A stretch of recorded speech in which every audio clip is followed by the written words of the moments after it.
In 2024, we at the Versus have the goal of trying to create $300 a month in sales.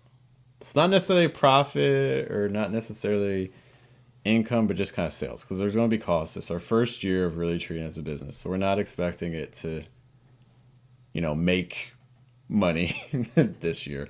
But we do think that it's possible to be able to drive in offers that people are interested in and that people can learn from and pay for. And so today, what we're going to be doing is we're going to be kind of just giving a status update to see where are we in this goal and what are some things that are going to be happening to help push us closer to the mark. Good morning, guys. Good evening, afternoon. Welcome to The Versus Live, our weekly poetry show to guide you in this journey. There is me. Hello, my name is Jeff. I'm Matthias. Before we get into the numbers, how are you today? I'm doing fantastic. I think fantastic's a good word. Oh, some news. So, Okay. so last year, right? We kind of told you guys that we were shooting a short film, and then a little bit earlier this year, we actually screened the short film at the Ohio History Center, and I'm excited to say that as of today, said short film is now Wow. present on YouTube Wow. for your viewing. For you can view it. That's So what's up. that's exciting. Maddie with the Cam Films. If you just look up Unpack the movie, that is what it's called. It's starring Ibri Yalo, Profit the Money, Ajane Dawkins. A lot of nepotism going on in this. Yeah, we love Avery and Prophet. Jay Alvarez. I'm missing somebody. Roderick and who am I missing? No, that's all of them. Ooh, sorry for who got left out. No, I don't know. I'm in it. I'm like an extra in it. So there's that. We have some music by Yanni Blue, who is a Grammy nominated artist, which is like super dope. Shout out to Yanni Blue. He wrote an incredible song. Like when I tell you, yeah, Lost in the Smoke is like crazy song. So he has that, and then we also have music on there by Ibri Yalo.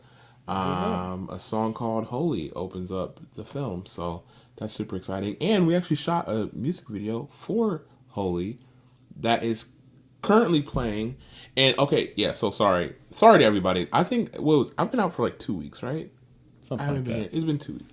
So for the past 2 weeks, I've been working I've been working a lot, right? But yeah, excited to say actually, AJNA it has curated an exhibit at the Urban Art Space here in Columbus, Ohio. It's a really dope exhibit. It's called "No One Teaches Us How to Be Daughters." It's immersive, it's expansive. There's lineage, there's tradition, there is familial artifact. It's a really beautiful exhibit. And then there's also another exhibit that's going on the upper floor of the gallery. And yeah, there's just some really amazing stuff there. My part in the upper floor, there is a short film where there is a short film collage. So there's like 4 short films, all kind of thread them all together. It's called "This Is Where We Tell the Story." And actually, in one of the short films, Jeff plays an agent, somebody's agent. So if you ever was like, "Hey man, what would Jeff be like if he was some kind of somebody's talent agent?" I'm like, you should come. You should go to Urban Art Space Yeah. and check it out. I think they're open. They're open Tuesday through Saturday, Free. free. So you can go in there, walk around, take a look at the exhibit, take a look at the films, have a great time. No one teaches us how to be daughters. This is Urban Art yes. Space. Congrats again to Ajane. Yeah, shout out Ajane. She's doing the thing. She's doing it. In terms of the short film, we'll talk about a lot of poetry stuff in a Yeah. moment, but just to kind of, we're a poetry space. We're an artistic space. There may be other people that are thinking video projects, maybe video project with poetry. What made you decide to use YouTube as the platform to host the video? So I mean, YouTube is one of the platforms that I like Mm. put the video. But you know what? There's a lot of different kind of things that I take into consideration. Probably the biggest one is just that YouTube has the largest audience. That's a good one to pick. And It's fair. so if my goal is to get the work out to as many people as possible, then that's it. Also, I when I think about the distribution of the work that I'm doing that I've put on YouTube, because not all of the films go on YouTube, and not all of the films in the future will be going on YouTube, right? But a good amount of them will. All the ones that like are able to that we're able to put on YouTube will put on YouTube. But I don't really think about YouTube as a an engine to earn to earn money like from like what is the share program or Oh, the partner the program. partner program. Hmm. I'm not and again, if that happens in the future, like I'm really excited for that kind of potential. But realistically, a lot of what I'm doing with YouTube is I'm using that as an engine to be able to get feedback on work. So again, when it comes to having the largest audience, if I can get it out to people, if people are able Hmm. to share and kind of look at the work and have like feedback and things like that, it kind of helps me to be like, okay, this is kind of what my audience likes or Hmm. dislikes, and or maybe what some of the stuff is that people are interested in. But then it's a gateway to be able to have an easy share system to be able to Right. like explore other opportunities, right? So I have another film grant that I'm in the process of applying for right now. And so with that, the thing that I'm doing is I'm sharing the video as like a proof of concept, right? So now I Hmm. don't have to like upload it to some file and like hold it in there and like hold like just like a couple gigs. I can take them over to YouTube, and then they're able to just view it on YouTube, and they can kind of share it amongst whoever they need to share it amongst in order to kind of get that proof of concept. And then again, if the opportunity came along where we were consistent enough in that consistent enough in that effort, and we're producing enough for us to be able to earn money from it, like I'm not turning it down whatsoever. Hmm. But ultimately there's more strategy purposes behind YouTube being the Hmm. vessel. Hmm. I think this ties into a discussion that you and I had over the weekend. We were talking about button poetry.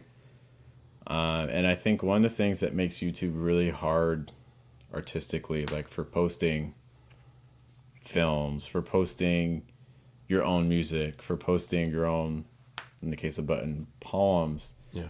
is in general, people don't go to YouTube looking for short films or poems or I would say like ultra independent music because like first of all, how do you even find it, right? Because a lot of times when Mm-hmm. people are posting it, they're posting it with the title of their song or like a song about something, so it's just one, it's just super hard to find it.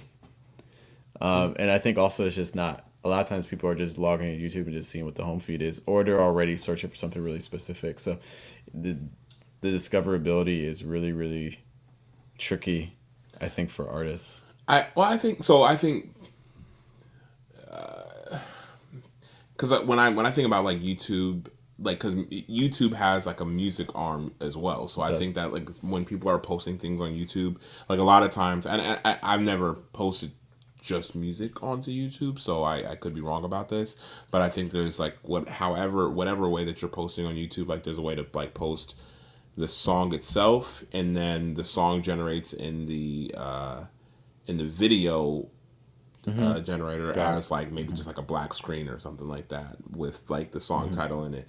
So and it kind of depends, but also I mean I don't know. I think the way that I think about YouTube is kind of the same way that I think about like social media. Actually, it's so funny because like me and Ajane were talking about like our social media our timelines, and like I'm like telling her about something that I'm like, yeah, just look on your timeline, it's everywhere, and she's like, I don't see it on my timeline. So Mm-hmm. I think that it's like I think there is some like kind of logic to if somebody is in your field or somebody's already kind of in the rhythm of looking for this kind of stuff, that this is the kind of stuff that you'll see. I don't really know, like, I know YouTube's algorithm is pretty strong. I don't really know, what people kind of think about when it comes to YouTube's algorithm. But which is, I do think that there is a fairly strong short film community on YouTube. Like I would say that, since I've been really interested in making short films, especially,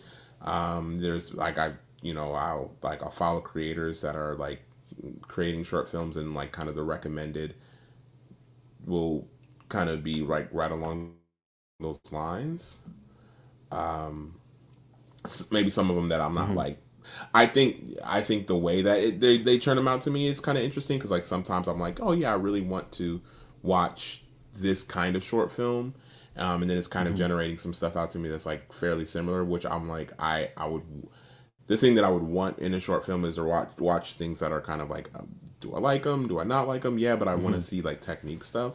So maybe there's some kind of in between or middle ground there. But, Do you feel like you watched the last short film on YouTube? Almost entirely. Because I'm wondering, I can speak to myself from poetry. I don't, and I know there's poets that do, but I'm very interested in poetry. I don't go out looking for a lot of poet videos. I would agree with that. I don't really, when it comes to poetry videos, I don't think I don't search. I'm not in search of a lot of poetry videos. I would say maybe on YouTube. Something that, or maybe my searches are video facing, and then they incorporate poems as opposed to poetry facing, and they're like, oh, here's this video. Because I was kind of wondering if maybe like you were searching like short film, but maybe like short form technique versus actual short film. You know what I mean? Like find out like, oh, like lighting for short film, or like camera angles for short, or something like that. More like kind of the craft angles versus the actual you're watching. There's some of that, but it's like I think so. Like most of the short film creators that I watch on a consistent basis, like their passion is making short films, and so you're gonna get most of their playlist volume, or most of the the stuff that kind of goes into creating the short film. But you're probably gonna you can create probably 100 different how to do this, or this is the kind of things. It's like some kind of short form video around a production that you're working on, and so it's like for every like production that you put out. So if I put out Unpack the Movie, when I put out Unpack the Movie, like I can probably split that up into like behind the scenes stuff, stuff where like we're just kind of talking about production, or I can do like interview stuff where we're talking about production. I can split that stuff up fairly evenly, like, but I can do a whole bunch of stuff, but I can only have one Unpack the Movie, you know what I'm saying? This right here. So it's like a lot of these creators that are kind of talking about technique, they're talking about lighting, they're talking about like sound design and stuff like that. A lot of them are like, I have a whole bunch of those videos, and I have like 12 if I have 12 short films that I've produced out for you, I can show you like 100 different videos on my how-tos. Last question about just short film before we get into more poetry stuff. For most of the short film you're watching, do you know, what would you say is like the average size of the channel you're looking at? Are these channels that are under 1,000 subscribers, more than 1,000 subscribers? Oh man, like I mean, it kind of fluctuates. But, like I think that I don't really. I think most of the time I'm not really looking at the follower count. So I'm just wondering, I'm not even saying that you are necessarily, but I'm just wondering, even just in terms of exposure, are the smaller ones you feel like are your sub even like, are your sub like 100 subscriber channels even getting, like, are they getting onto your feed? Or do you feel like it's mostly, okay. There's a few like really small, like, I think I've seen that on YouTube too, where I think, especially over the last, I would say like 3 months, smaller channels, I can go on my homepage now and see channels that are way smaller, because I would say even like January, February, it was dominated by, your channels that were, 10,000, 100,000, million subs. Like I think YouTube's made a switch Yeah, So, I think there's like a again I think the more that you interact and the more that you for kind of sure. comment and stuff like that, like your algorithm's able to kind of tailor things a little bit more detailed, and I think I end up you end up kind of in a space where you're like you're watching a video because the content like not maybe the creator isn't creating things consistently that you would be interested in, but they made one video that's like something about I don't know basketball and lasagna, and you've shown some interest in both, and then you're like, man, like this creator made a thing about like LeBron James going to an Italian restaurant, Together like at what? last. Oh yeah, finally. And it's just like yo, but it's like I think it's cool because like then I get to follow some people Right. that are starting out much like myself, and I Hmm. get to kind of really take some notes for how they're like Yeah. orienting their channel and what they're doing, and seeing what might work for myself and seeing what things I can alter to hopefully work for me. All that to say, I mentioned button poetry earlier. Let's bring this back to poetry a bit. So this is button poetry. Button poetry is 1.42 million subscribers, and I think button has a real problem. It is the problem that okay. Sorry about that. I think we're back. So the problem that Button has, and I think it really kind of exemplifies the difficulty of having a poetry channel online that's just dedicated to posting poems of people reading, Mm-hmm. is 1.42 million subscribers, and 3 days ago this video has 800 views, 500, 700 views 5 days ago, 1.2 thousand 2 weeks ago. 1.1 thousand 4 weeks ago. These numbers are not good. I'm not usually like a number, the numbers don't necessarily mean a Right. lot, but when you have a 1.4 million subscriber channel Yeah. and you're getting like less than 1% of that, Yeah. that's problematic. And I think that kind of demonstrates, and maybe some of you watching this, maybe you have a poetry channel where you post poems or recordings of your poems. Maybe you're having better luck than this. Maybe you are, but the odds are not in your favor. There's always going to be unicorns, but like it's real hard if you're just putting poems up to expect that to perform. Yeah. I mean, one of the things that I would say when it comes to poetry videos is that there's like there seems to me like at least, and I could be wrong, it's just a guess, but there's like a threshold between something being more interesting on the page or something being more interesting like performed in front of you. I think about like Yeah. you know the reasons why like like Game of Thrones, right? So Game of Thrones as a book, like there's a lot of people that like the books are much better, but then there's a Yeah. lot of people that's like there's like points of it where it's like oh like there's stuff like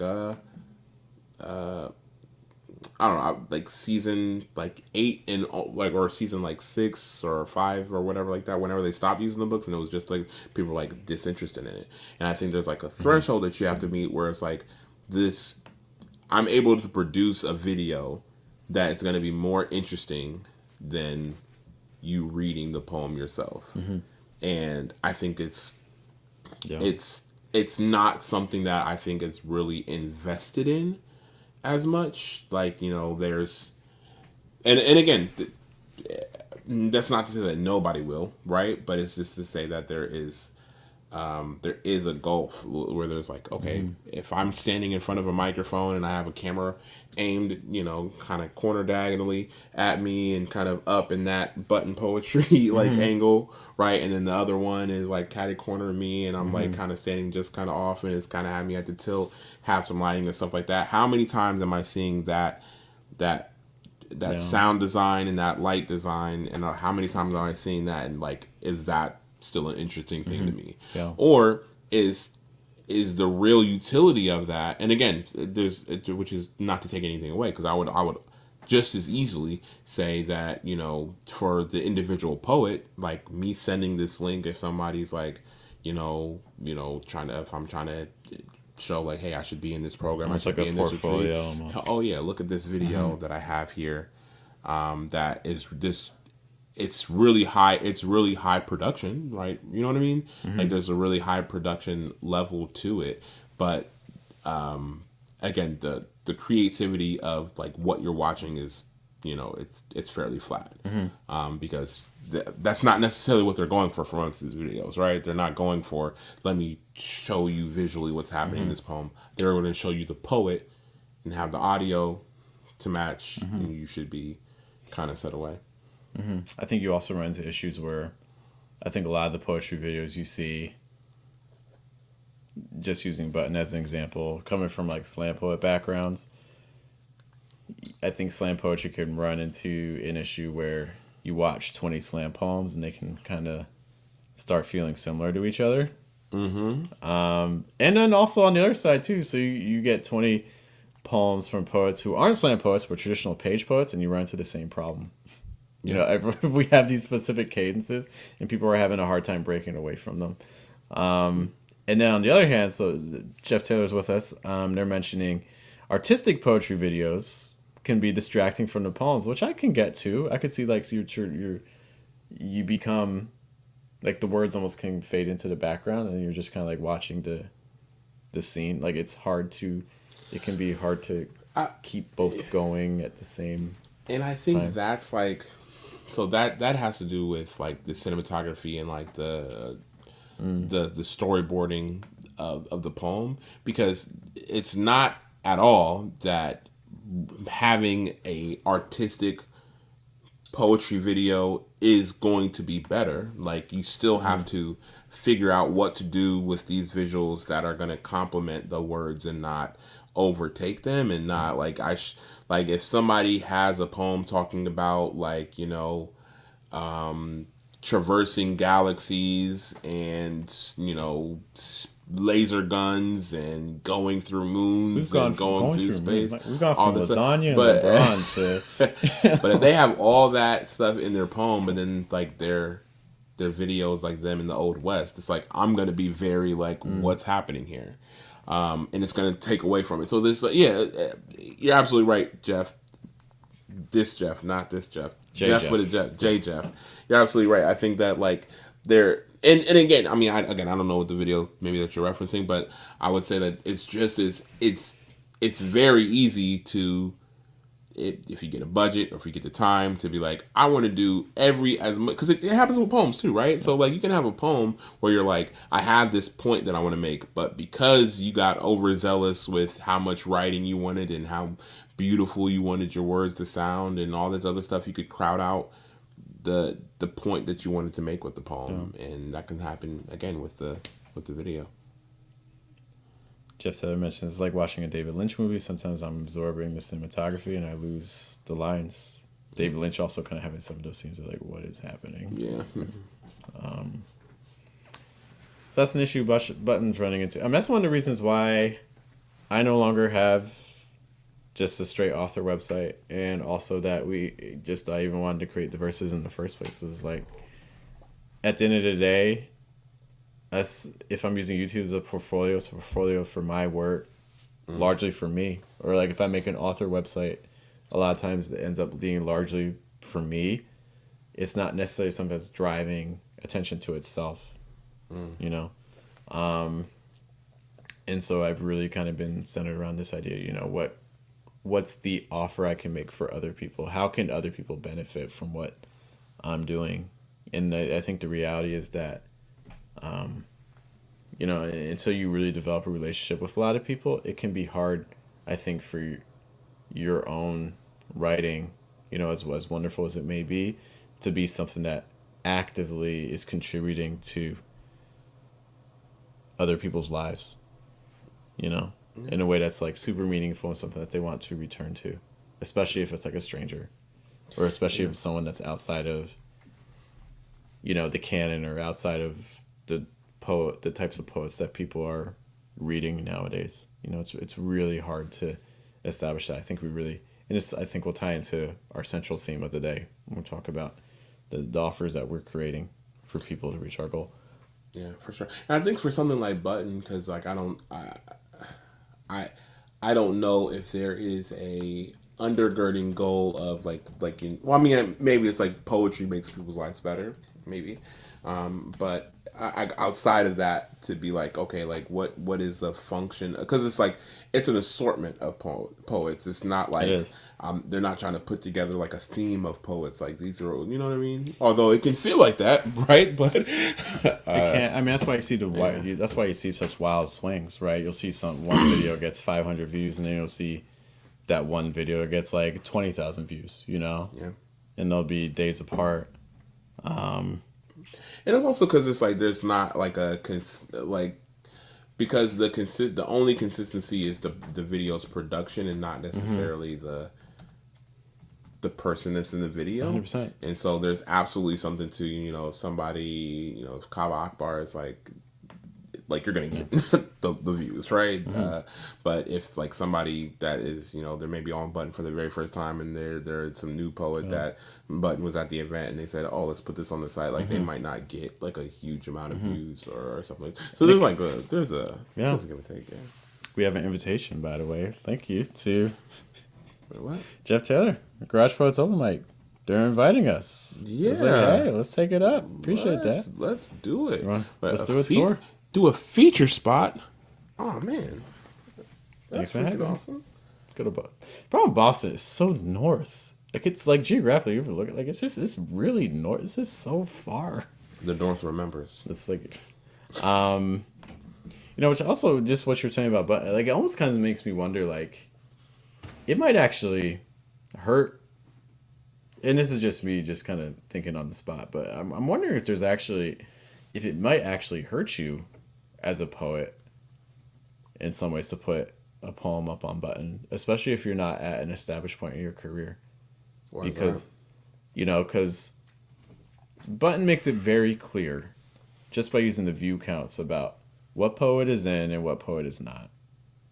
You know, just because the poets there and you can see them, you know, you don't have to personally like the poet or whatever, but like you can see which ones are doing well, you know, which ones are resonating with an audience most, and you can also tell which ones aren't.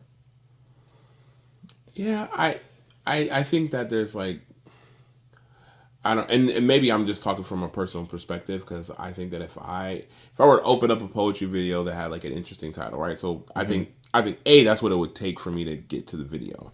It would like, I think there had to be like some kind of interesting title, something that I'm like, For sure. oh, I want to kind of take a look at. Unless YouTube's algorithm is just, if I have it on autoplay and things are just like revolving and it ticks up on it. Outside of that, if I'm just in a search for something and like this poem, it would have to be something that's like an interesting title or something that's interesting happening on the thumbnail for me to want to click on it and For sure. kind of take a look. I don't think views or likes or anything like that for me necessarily kind of go into that equation for me to be like, and again, even if I'm in a position to, because you know, who is that person that is determining who's in and out by that work? Is it somebody who's booking you for an event, maybe? Because if somebody's booking for an event, you being on Button themselves a lot of times is like a verified, you know, like it's fine enough. For sure. Even especially if they like the poem. I can see it, but I get that side of it. There is that kind of credential aspect in a way. Jeff mentioning something that you talked about over the weekend too. Worse is that Button doesn't even inform what they posted their poems, so they can't push it. Yeah. Among other issues, yes, that is a. Yeah, that, you know what? That You know what's so is an funny? issue. Like, I feel like when that happened, I remember exactly what was happening. Because you have a poem on Button. Yeah, I do. So I have a poem. I have a poem on Button, and it's so funny because it was like, it's a poem that I wrote like years before it was even ever on Button, before I even performed it for Button. Is it Kobe? It's Kobe. Super, it's a really old poem, and it's so funny because I remember exactly where I was, what was happening when I got like the notification, and the way I got the notification was because I was tagged on Instagram, and so naturally I'm like, oh crap, like it's here, and so I took a look, and I'm like, sorry, I'm like, oh yeah, no, it's here, and so, but I was at work, right? So it was like in the middle of my workday, and so it's like I'm excited, I'm elated, but then I'm like I'm just like in the middle of a workday, so like I can't. Yeah. It and again I can't really talk about I don't know their inner workings or what their situations are or whatever the case may be, but I know for me personally, like I would have loved to be able to kind of galvanize kind of like a little release, like, hey, I got a poem coming out on Button around this time. I'm gonna push this link out. I sent it out, even if it didn't get a great response. Like there's things that could have happened for me if I'm prepared for that moment, right? And again, when I say that moment, it's to say that like Button posting your poem is I'm not like incredibly lockstep in with like Right. the poetry conglomerate community, right? But like it was a big moment for me. Like I was really, really excited for that moment to happen. Naturally. Getting picked up by a large platform is it doesn't happen all the time. you know. If you guys have other thoughts on just kind of just YouTube as a platform for sharing poetry, your own experiences with it, keep us posted. We're obviously on YouTube. It's our primary focus.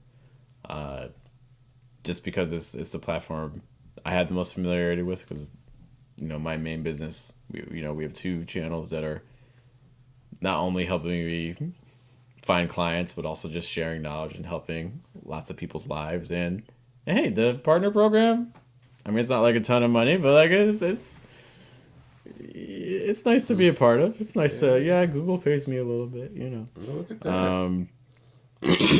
Speaking of that, though, let's kind of get into our central topic. So I mentioned that our goal right now is we're trying to drive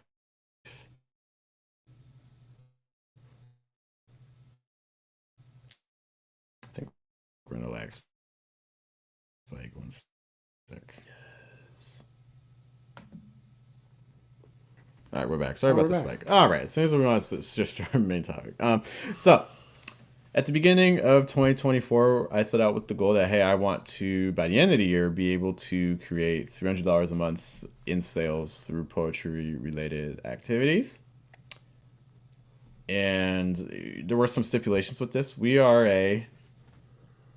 Originally, we were a nonprofit. We were Janus. We had a whole year planned, and then the world ended, and so we had to pivot, which actually was helpful in a lot of ways, because it got us to think, I think there's enough poets out there, and there's enough people interested in poetry out there where we could make poetry into a for-profit thing that benefits people's lives and solves pain points. Yeah. And so that's what we started. And so this year was the first year we really started kind of taking things in earnest, from a channel perspective and a business perspective. And so as, a for-profit aim, I think doing that with a lot of intentionality, which means that I'm really trying to approach it from less of a perspective of academia, because what's the traditional route for poets? Traditional route for poets is, MFA, publish poems, publish a chapbook, publish a book, work in academia, all that stuff, become a professor. And that's kind of the route that I think most poets are taking. And I'm like, cool. But I think poets need to know that there's an alternative. And so, which means that, individually I'm fine with like applying for grants like for me and stuff like that. But I think from a diversist perspective, I think it's in order to really demonstrate that this is a viable alternative, I feel like we have to act with a lot of intentionality to be like, we can't pursue the grants. We can't pursue the nonprofit stuff. We can't pursue academia. Like, our goal is really, if poets want to pursue this from not a nonprofit traditional route, what does that look like? And so that's something we're really embracing. Okay. So any questions or things before we No. dive into it? Okay. Just want to touch on Jeff's comment too, going back to our discussion. Just saying a poem on GBH YouTube, 200 views. GBH local. Hey, that's pretty good for like a local stuff. A lot of times local stations aren't like super massive. I think that's pretty good. Do you still like share it and things like that, or when was it posted? Yes, Jeff. What are you doing with the poem? What's going on with that? So let's kind of just go on, just like what are the things that are costing us, and these aren't going to be all the costs. These are just the ones I could think of all the time because I didn't feel like digging up tax stuff. But so some basic stuff. So let's talk website. We're going to start off with costs. So we're looking at about $160 for the website. We use Wix for our site. That includes like hosting and things like that. And there was like a deal promotion we got. So it's $160 for website. Part of the deal was that's going to be the same. It's basically $160 a year for 3 years because they had some special promotion. Because hey, I mean, if you're a business, you got to have a website. 99% of the time. Yeah. I'm not even gonna read.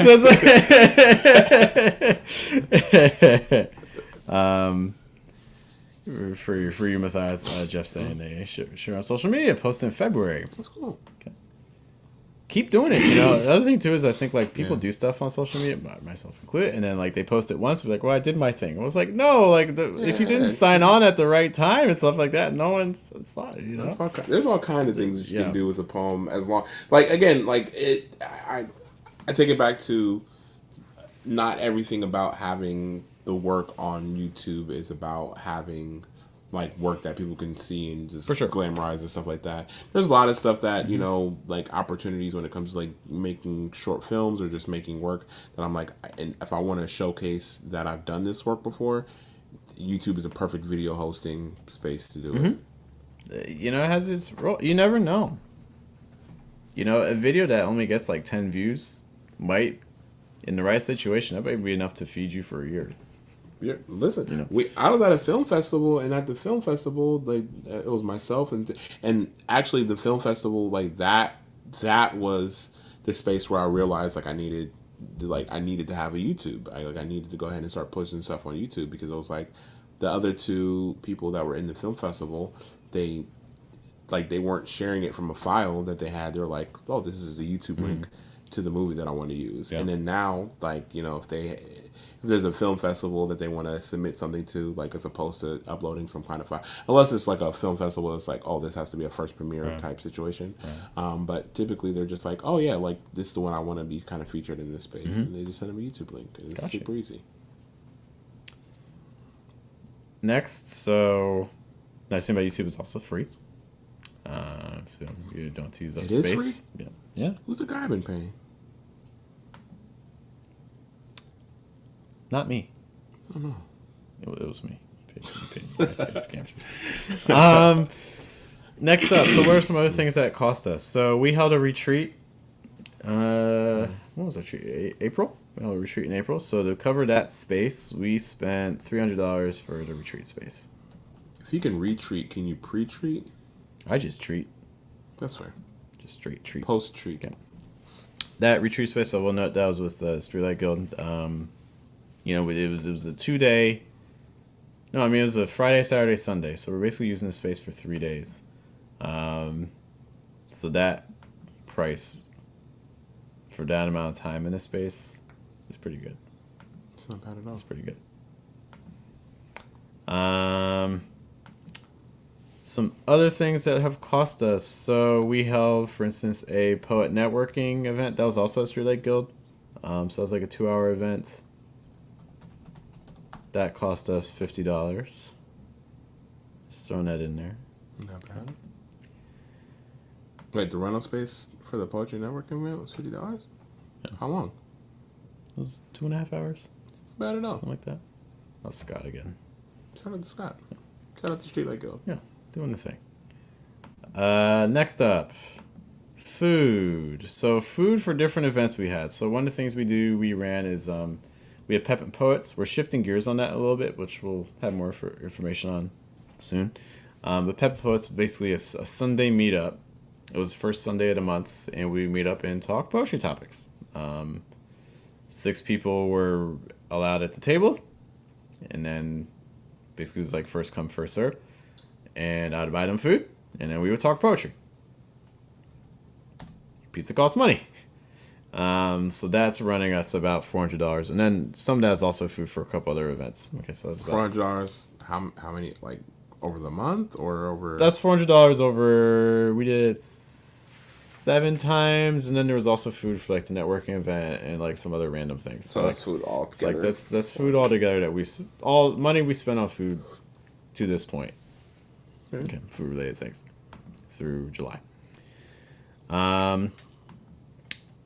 We hosted a residency in the winter, end of the winter. The way that we did that was basically I just booked an Airbnb, and we had 2 poets stay at the Airbnb. So that was $262. So that was the Airbnb for the residency. We also had a featured reading for that, but we were fortunate enough to have a space that didn't charge us for that. Shout out to Third Way. Third Way, yeah.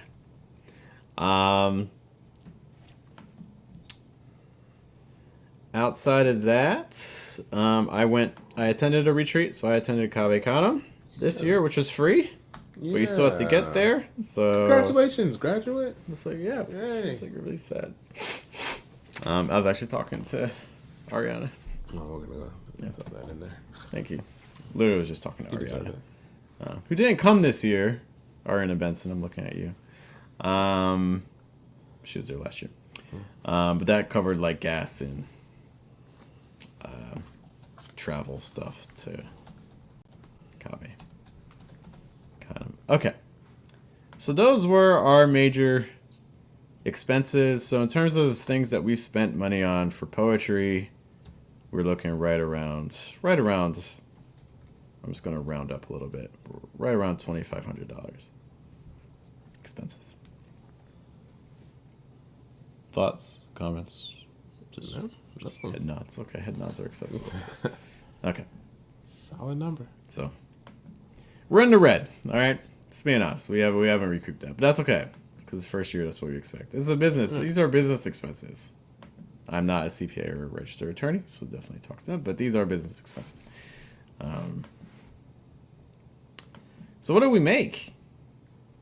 Well, from our residency program, we charge. So there was like an early bird, like $10 application fee, and then after that, there was a $20 application fee. So just from residency applications, we made $80. It's not bad. For first time running residency, I was like, hey, I'll take it. And now we're reaching more people. So potentially, if we did it again, I think we could potentially double that. The retreat itself. So when we ran our poetry retreat in April, there was an application fee, but when you were accepted, the charge was $125, and then we had like some like $125. But then if you were in need, we could discuss payment for you, because the goal is not to be exclusive. Like, look, we have the price, but price is always negotiable. Okay, if anyone sells you a price and they're just like they don't budge on it, just find someone. Price is always negotiable. If someone really wants to make it work, they'll find a way to make it work. That's what I told my surgeon right before the surgery started. I was like, "Hey, buddy, you want to come down on those syringes?" That's where your spleen went. They got your spleen. We're not going to put this back. So from our retreat, we made $800. Brought that in. 80 in Spanish. I don't know if that was. Is that right? I don't. My guess is no. It's probably like 800 or something like that. If you know Spanish. I don't know Spanish, but I know Thai. Or if you're Chad Johnson, is Oto.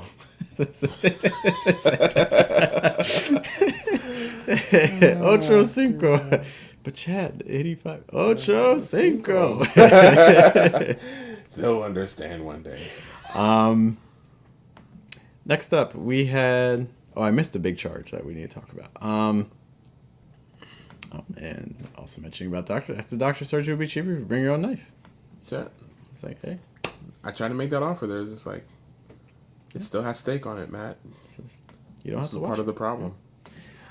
We have a program called the Poet Business Institute, which is all about trying to teach poets about techniques for creating their own sorts of poetry projects and their own poetry offers that they can present to people to solve pain points. And that, it's really hard, I think, when you talk about money and poetry, because you mention money and people squirm and think like kind of like sleazy and car salesman-y kind of thing, instead of understanding that money isn't good or bad on its own. It's a byproduct. Like Seth Godin has the analogy that, like, for instance, bees don't. The goal of a beehive isn't to make honey. The honey is the byproduct of a healthy hive. And I think it's kind of a similar thing with, like, money. Money is a byproduct of the impact that you're having on people's lives. So the Poet Business Institute is really trying to teach about how can we have impact on specific areas for people, with poetry being part of the vehicle. I just want to say that the Bee Movie with Jerry Seinfeld taught me all the wrong lessons. I didn't know he was. You didn't? He was the main character. I didn't know that. Sorry. Come on. Sorry. You keep being surprised by these things. I keep being surprised. Now you have to be. Anyways, so we're on hiatus for this summer because we're changing focus. We're doing a lot of, like, free programming, stuff like that. Plus, a lot of people are taking breaks for the summer just because, like, vacations and stuff like that. But while we were running it, so that totaled $360. And so that total from those incomes things brings us to about $1,240 in income. I shouldn't say income, sales. $1,240 in sales. One thing that I forgot to mention, because some of you may be looking at the one thing, be like, those numbers aren't, the math's not mathing. The big expense is going to be, so in December, our final event. So we're doing a culmination event, which this guy, and also this, if I can find her. Oh, we froze. Oh, we froze. I went too fast. That was a problem. Die. That's your antifreeze. Unfreeze the globe. So you gotta shake the snow globe. Right? Please. So anyway, so in December we're doing a culmination event. It's called Write Up for 2025. Poetry talks, or talks to inspire your poetry, and we're having several different speakers from the Columbus poetry community give 10 to 15-minute talks on one piece of advice they would give themselves as a younger artist. Ajane Dawkins is one of our speakers. Hosted the Versus podcast and the I took that Artist picture. Residence. Yeah, oh, look at that. Look at Is that why she's, like, leaning over, like, way off center? And all right. that. Yeah. It was a good shot. No, seriously, it's a good shot. So anyways, we're doing that at the Columbus Museum of Art, which is cool. But things ain't cheap. Although there are things that are I can talk about that in a moment.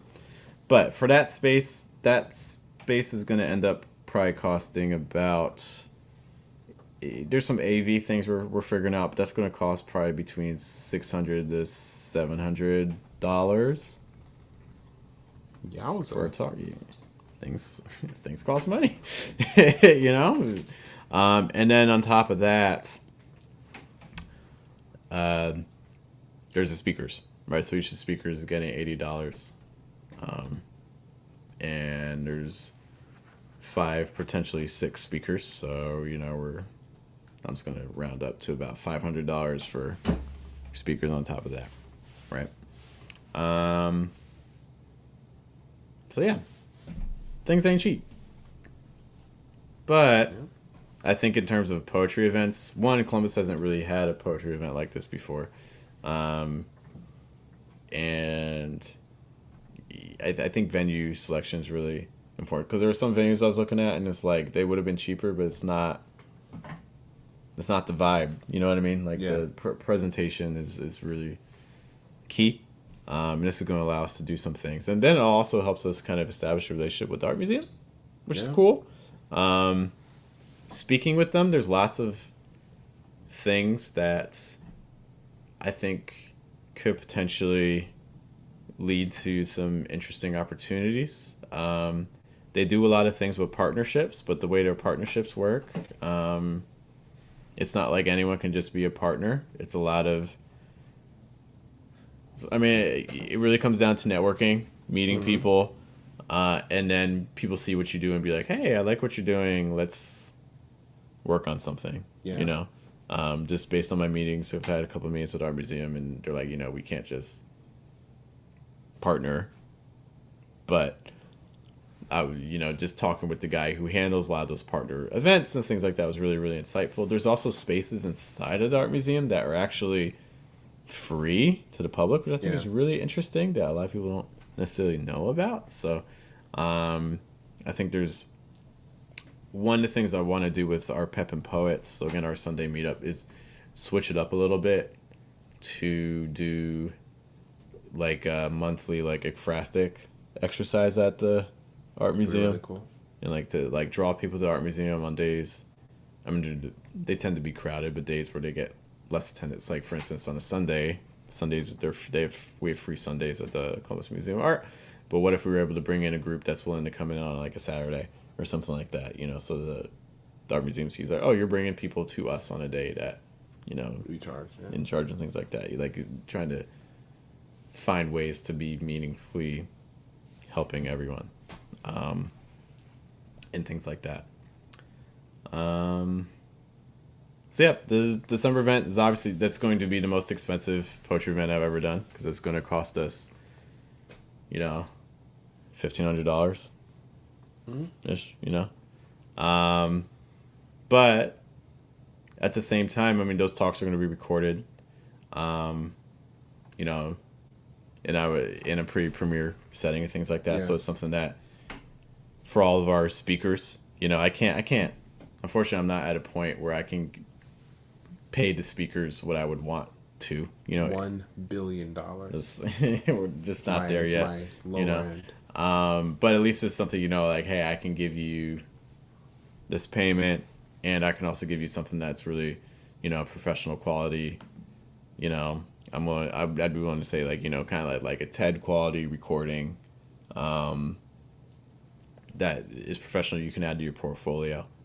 Yeah, and I also think about like whenever it comes to like something like how much something costs. Like if somebody were to come up to you and say, "Hey, it costs $1,500," like that only sounds a lot like a lot of money if you're willing to ask the next follow-up question, like what costs $1,500? Because if somebody says, yeah, it costs $1,500, and then they're you ask the question like, what do you mean? What costs $1,500? Like, oh, this Porsche Boxer. You're like, oh yeah, like of course, like I'll take that deal any day, right? But if it's like somebody's like, this costs $1,500, you're like, this pair of shoes, it's like, yeah, that might not be like, well, maybe depending on like whatever. But if it's like a regular pair of shoes, like it wouldn't be worth the investment. So there's, and it's also like in what I really enjoy, like kind of watching you kind of implement in spaces and just kind of bring it back around to like the video aspect is a lot of times like, and again, you don't have to only think about this when it comes to your large poetry 100+ person event that's happening in a few months. If you are somebody who runs an open mic, if you're somebody who runs like just a show that's like kind of like a fairly regular clip, like that's also an occasion for you to be like, okay, well, there's added value that I can have to this event, that I can add to this event for the people at the event, for myself, even if I'm trying to build things off of what I already have established that I can work with. But again, like, yeah, with this really large event, there's additional components of it that are going to last longer than, the event itself. Yeah, 100%. It's like, I don't think you can't like think money and be scared. Like at some point, Like, I think you have to understand, what is your relationship with money? Why do you have that relationship with money? And is it a healthy relationship with money for you, or is it something that's causing you like lots of stress and things like that? I think a lot of poets, it gets into like abundance mindset, poverty mindset, and I think a lot of poets operate in poverty mindset for a variety of different reasons. You know, Yeah. I understand like not everyone's in position to do the things I'm doing. I get that 100%. But I also wonder, if you're not in a position, monetarily to do stuff, you're going to pay one way or another. Yeah. You're going to pay with money. You're going to pay with time. You're going to pay with your health. Like, it's something. You're going to pay with something.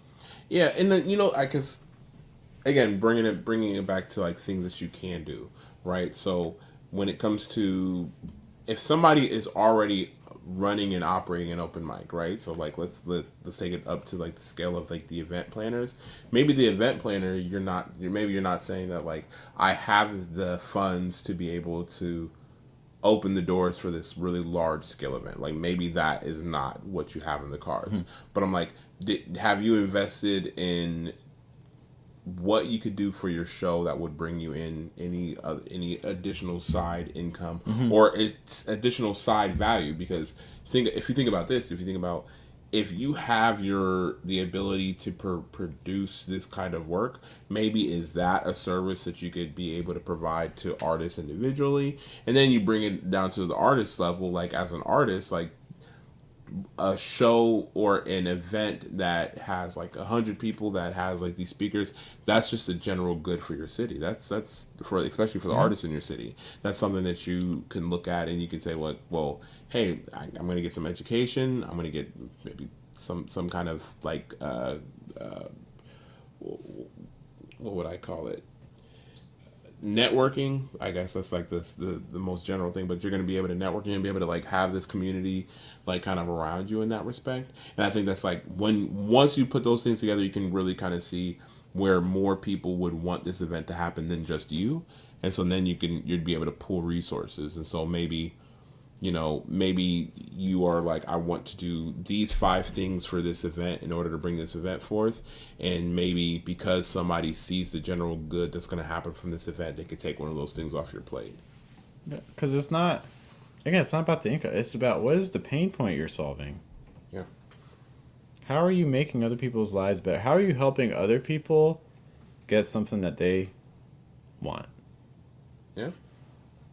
It's so funny because it's like there's a lot of there's a lot of talk and there's a lot of conversation I think around like payment for artists and like how much money that somebody should pay you or what have you. And I want to be clear, like all this requires clear communication between yourself and whoever it is that you're negotiating these points with, and no has to be like a present option on the table. You have to be able to say, well, that's not going to work for me, so no.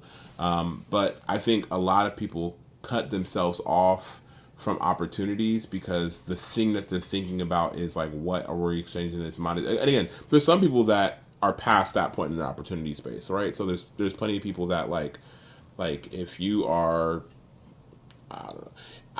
if you're Will Smith, you don't have to talk to somebody at a production company like, yeah, but if you act a little bit below, if I pay you a little bit below, like you get this exposure, you get film reels, or you get examples that you can show other directors. Like you don't need that at that point, right? So there's definitely going to be people, and you should, if you are attempting to communicate with that person, you probably know, right? So like if you're trying to communicate with somebody who's like, I don't need that arm of of what you're able to produce, then you should understand that.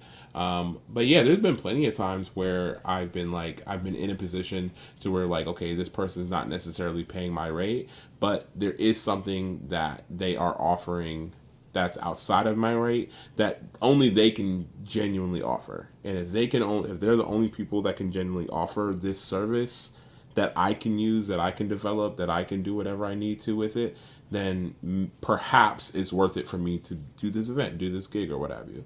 Like I did a free event once because I knew that somebody that I wanted to perform in front of was going to be there, because I was like, if I perform in front of this person, I think I can have an opportunity somewhere else. So that spot booked me. I performed for free in front of them, and then the exact person that I was like, oh yeah, like if they see me, bro, like they ended up reaching back out to me.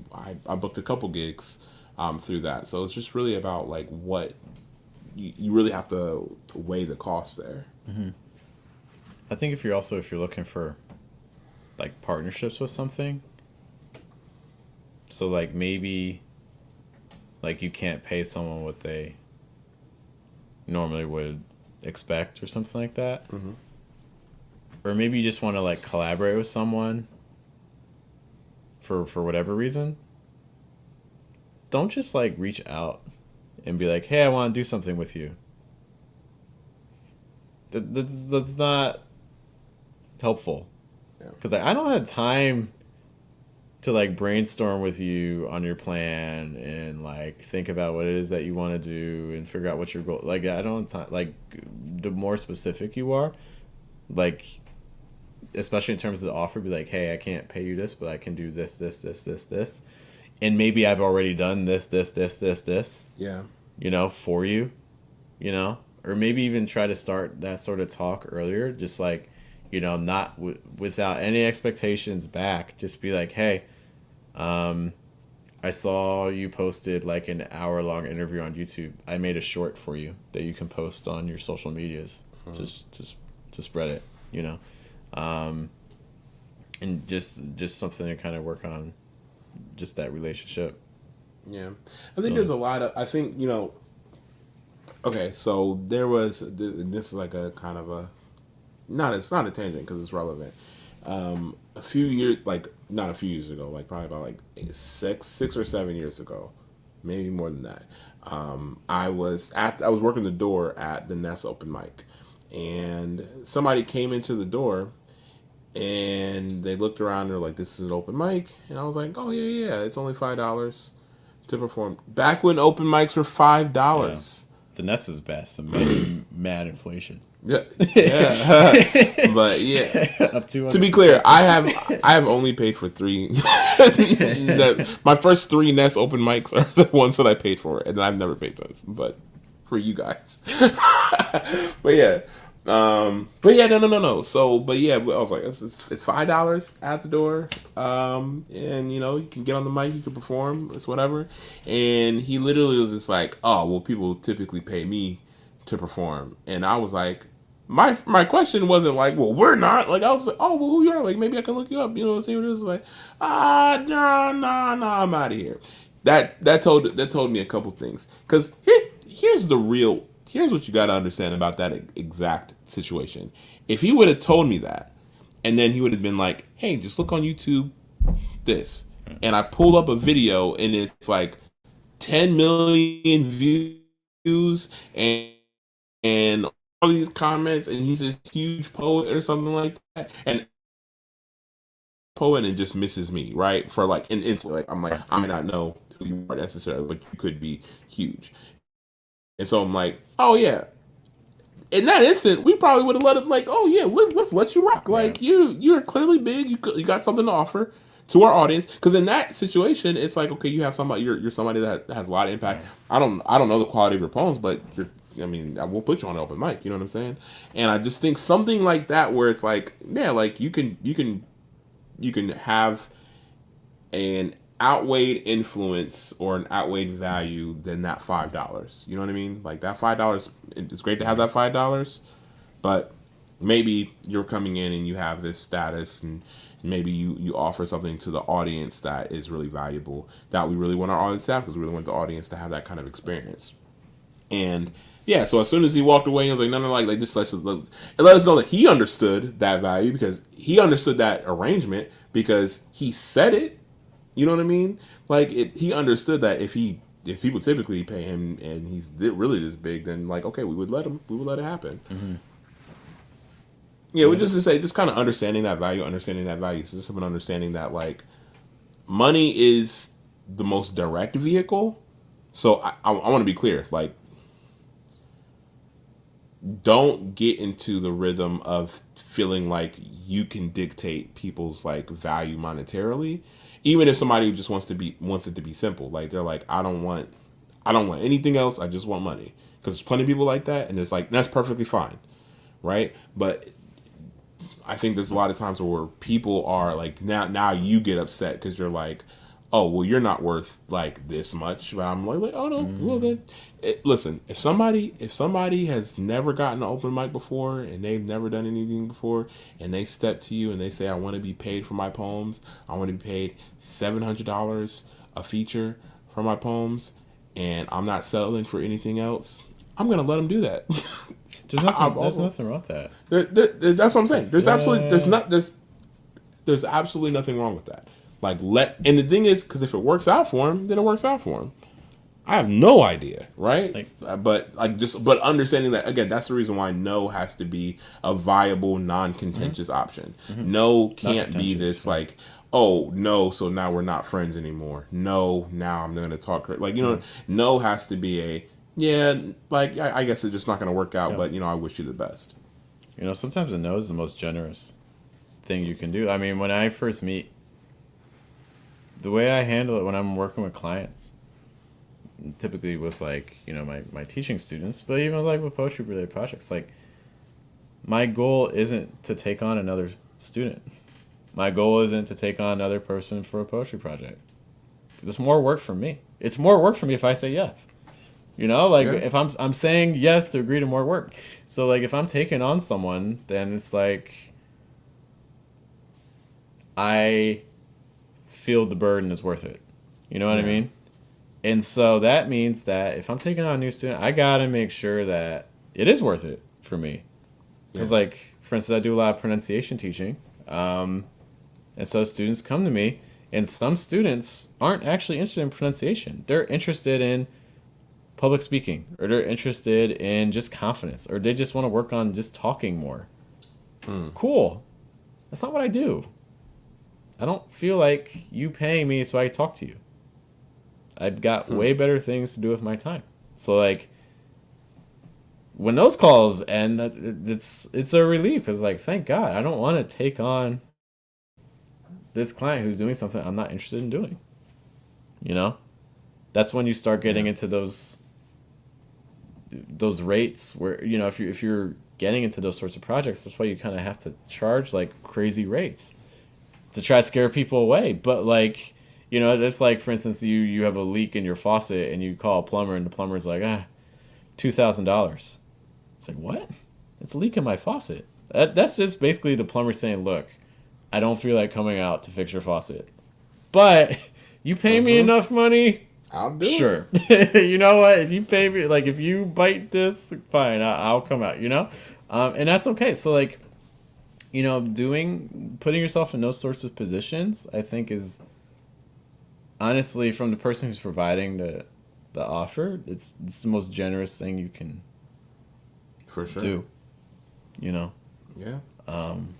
There's a time cost. You know what I mean? Like, I think there's time cost, opportunity cost. Opportunity cost. I think it also reminds me there is. So I do like short films, and I do poetry videos, and like screenwriting and stuff like that. But somebody reached out to me, and they were like, they wanted me to essentially do like a commercial for them for their poetry. Like they wanted to do a poem as a commercial for their like service that they provide. And to me, that's not necessarily the thing that I'm trying to do, right? That's like I'm not necessarily trying to direct like a commercial necessarily, but like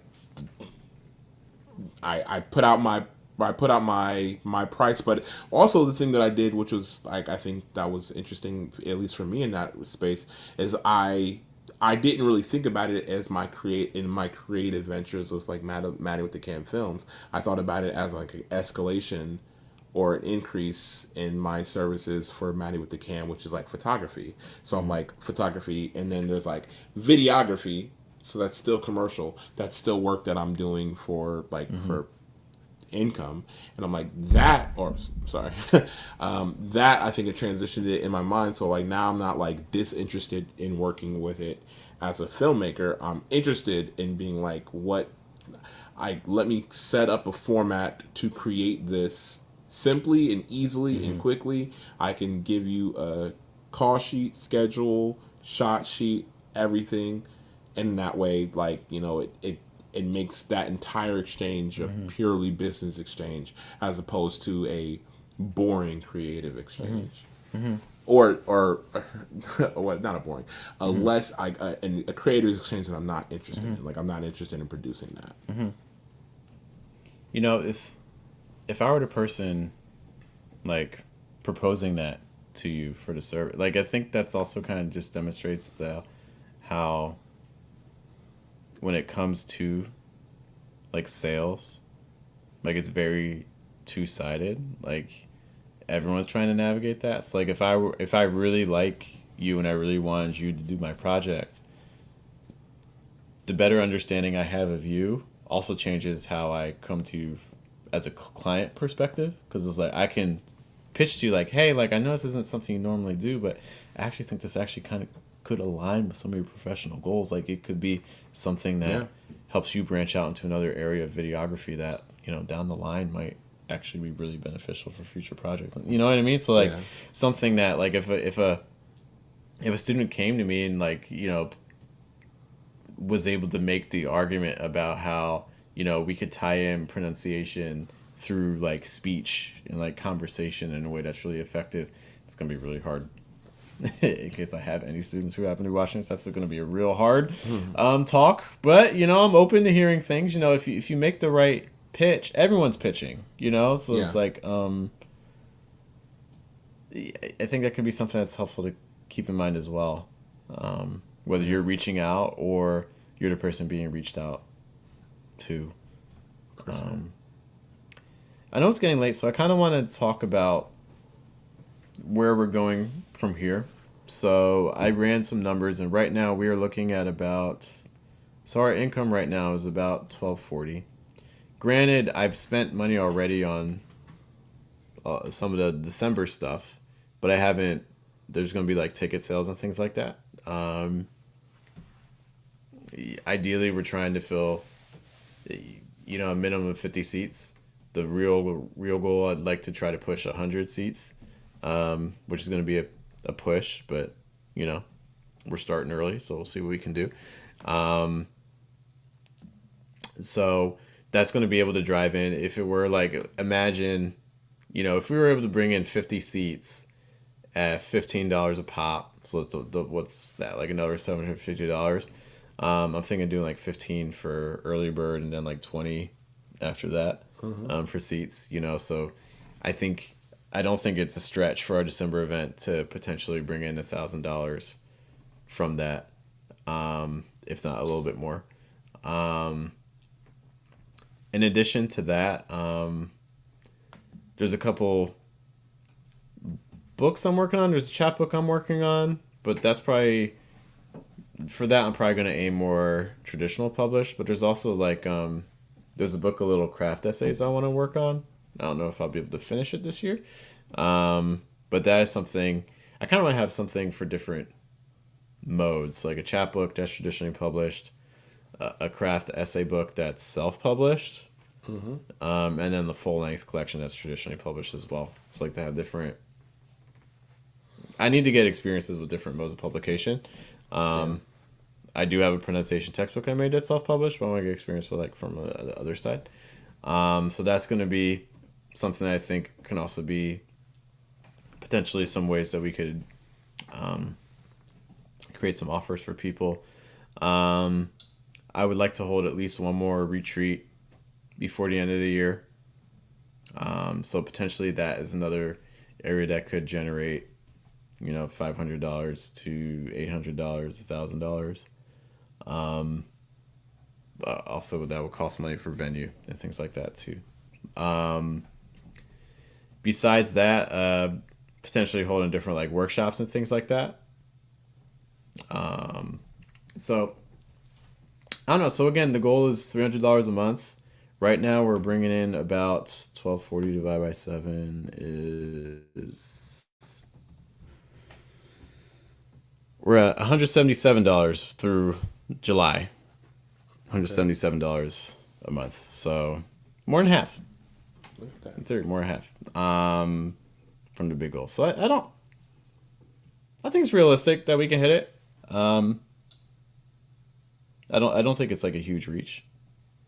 Yeah, same. I feel like and you know what? I think one of the things that's really cool about this experience, and I think really about how diverse is kind of taking the mask off of the like kind of the process, is kind of showing that I think a lot of the success that people want to happen, like they look at these really large creators, they look at these really large programs, look at these really large events, they look at these really large artists, and they are trying to project the success level that they're seeing to the experience level that they are now. And I'm like, those things aren't going to necessarily align. Yeah. And so much of them, like if a lot of those artists are going to be able to tell you stories about like, you got to get out there and do it. Like you're thinking that the first time you try to jump out here and do it, it's going to look like this, it's going to look like this. And you're setting these really high expectations, and then maybe like I don't know. I was talking to somebody who's like a showrunner the last Nest, and like I was talking to him, and he was just like he was like really, I think frustrated. He had put on an event, and I think he had like 3 people come to the event, and he was just kind of like really frustrated with the outcome. So I asked him, I was like, well, how many did you expect to have? And he was like, well, I don't know, like I just thought it was going to be more. I'm like, oh, there you go. So now it's like you set an expectation that you don't even like. Well, you didn't set an expectation, so you can only be disappointed unless every single person that kind of came through. And I think that again, because like when you factor in he was new, when like it still is fairly new in the world of open mics, like it's still really new. And then you factor in like when people look at you as an artist, when people look at you as like a poet, like how strongly are they taking like your word that this open mic is an open mic they should be at, and that's not necessarily say like that they don't regard it at all. It's just say like what now you got to ask, like what can I do to make sure people listen to me say come to my open mic and people come to your open mic. So there's so many questions in there and there's so many answers, but ultimately it's just really about like a lot of times we're not setting expectations, we're just assuming great things are going to happen because we did it. So because we have an open mic, and I know I created the event, I sent this event to every single person I know. I put it all in their DMs. I posted twice a week, and I go to open mics and I talk about it. That means every single seat should be filled up. I'm like, that's not. No, attendance is actually, it's relatively, it's not a perfect size, but it's relatively easy to get an idea of how many people are going to come if you get enough signals for it. Because basically you need, for every like 5 to 10 people that say they're going to come, expect 1. Yeah, which means that your marketing umbrella has to be a lot wider than you probably think. Like so many people have this understanding that like their customers, again, especially I think it's in the poetry community, that or in art communities probably have it I don't know about worse, but they real commodity. Like if somebody is selling things and stuff like that, like it, like even if not, like you should not expect all your loved ones to be like, oh, let me go buy this thing. Like typically those are the people like, let me get it for free. You shouldn't want that. You shouldn't necessarily want it, right? But it's like outside of that, but it's just like poetry, in the poetry community, it's like if somebody's like, I started this show, it's like if you're seeing me at this show right now, if you're telling me to come to your show and you're seeing me at a show right now, this show took up time. The show that I'm at right now took up some amount of time that maybe I don't really have, because I'm doing 1,000 different things, bro. I remember when I was like, when we were younger, and like I would literally go to a show like once a night, every night, like every week, right? and that was before I had like a wife, like a lot of other obligations and stuff like that. I was just like out here, and I think that a lot of times like you're dealing with people that like they have things that they have to do. They have like things that they have to attend to, and like if he were like, there's this cause that I'm trying to coalition money for. Slide me. I need like $10. Like if I believed in it, it'd be much easier to just give $10 to a cause than to take 2 hours, a lot. And okay, this is a little bit of a tangent. We have got to work on decreasing the time windows for our shows, guys. Like, wow, this is wow coming from. I don't run that. Okay, I am I am wow. JD's mentee. This is not. And a comment on the also to be Nest. clear, then see, and that's the thing, because the Nest doesn't really have a defined end time. It doesn't. And it goes from 9, but it doesn't typically go beyond. So it's like 9 to 10, 10 to 11, and then typically 11:30. So it's Which is that's still a pretty long. That's a pretty long show, but it's like man. I be seeing people's shows. They be like, "Oh, this show is from 6 to 11," and I'm like, "What does that mean? Like, what are you talking about?" Like that's a lot. That's like almost a quarter of my day. And you think I'm gonna? I can't even quantify that. So it's also way too long. It's too long a window time for you. Yeah. For you as a host, as a purveyor of that space, because like, what are you going to do with that? You can, if 5 people show up to your open mic, and you've dedicated 5 hours to it, what is that? Right? So, and again, I'm not trying to come out harsh on anybody or anything like that. I'm saying that for me personally, as an audience goer, if I see a flyer and it says that the window of time for this open mic event is 5 hours, I get exhausted looking at the flyer. I'm like, I can't do it. Yeah. But it's also, there's do what you do. Yeah. But yeah, it's all just to say that there's things that you could do. There's avenues that you can go down in that regard. And I think that a lot of people, I think there is some opportunity for you as an artist, as an event planner, as a person running a business that is in connection to art, to understand that whatever efforts that you're putting forward towards your first thing, lower the expectation of like immediate, great, amazing success, and really be able to measure that with the amount of effort and things that you're doing over time. Because I'm like, man, you'll get there if you keep going. But a lot of people, they're just itching for that. They're itching for that 500, 600 person event. And they're like, I'm right around the corner from it. But I'm like, you're not 2 events away from it after your first event. Okay. At your first event, you're a lot of events away from that really large person event. And I believe you'll get there. I believe in you. But you got to believe in that. Yeah. You can't judge your year 1 against someone else's year like 10. This is not fair. What did Kamala say? You have to believe in the passage of time, in the time of passage, in time's passing. Is that a direct quote? For all I know, that could have accidentally been a direct quote. I think the other thing too is that if you're doing this stuff, you don't focus on things that aren't in your control. You don't control how many people come. You have no control over that. You do have control if you show up. So it's not about how many people came. It's about how many times did you show up. Did you show up all the times that you said you would, and things like that. Focus on the systems that you have in place. I'm just gonna. Oh yeah, let's do newsflash. Yeah, show up. All right. Hopefully that worked. Did they hear that? I don't think they heard that one, but Matthias wanted you to hear this. Oh yeah. Newsflash, show up. All right. Speaking of actually shows, this is kind of just our last thing. So those of you, we have an open mic. We're changing our open mic a little bit. So actually, yeah.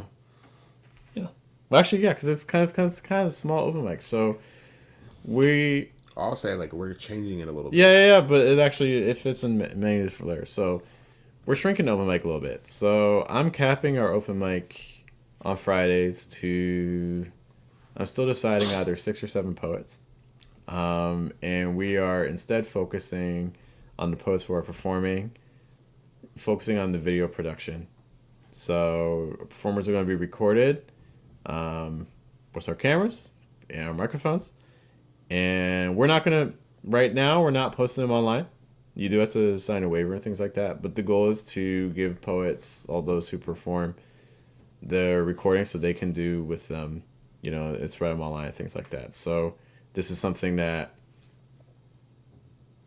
in Columbus, I mean, there are, you can find recordings of poets reading at open mics in Columbus, but the level of production isn't what we have in mind for our poets. So that's going to be our primary thing. So it's still an open mic, but very limited open mic with a heavy focus on kind of the production aspects, like professional production and things like that. Starting this week. So if you see flyers about that in your Columbus area poet, I think it's going to be a good opportunity for us. Oh, yeah. Yeah. I'm excited. All right. With that, any other final things for today? It was a long stream today. No, I don't think so. Cool. But anyways, yeah, so that gives you our kind of, it's a little bit later to mid-year, but that gives you our mid-year update on where we are in terms of our plans financially for 2024. If you have your own thoughts, things that you're working towards, we would love to hear what your own poetry goals are. You can share them with us on the replay, or if you're hanging out with us in the chat still for a moment, you can put them there too. I think that's it. I think that's it. I've been getting more active on Threads. Hey, I actually saw you post this. Look at this. I'm threading up. So if you are on Threads, that is probably our second most active. We're actually putting like out some reels. I'm trying to put out, if not a reel every day, a reel every other day. It's getting real. Yeah, it is. That's not the right one. That was I feel like that was deserved. All right. Thanks, guys, hanging out with us. Once more, my name is Jeff. I'm Matthias. This is the Versus Live. We'll catch you next Tuesday with more. You guys have a good day, have a good night, and a good afternoon.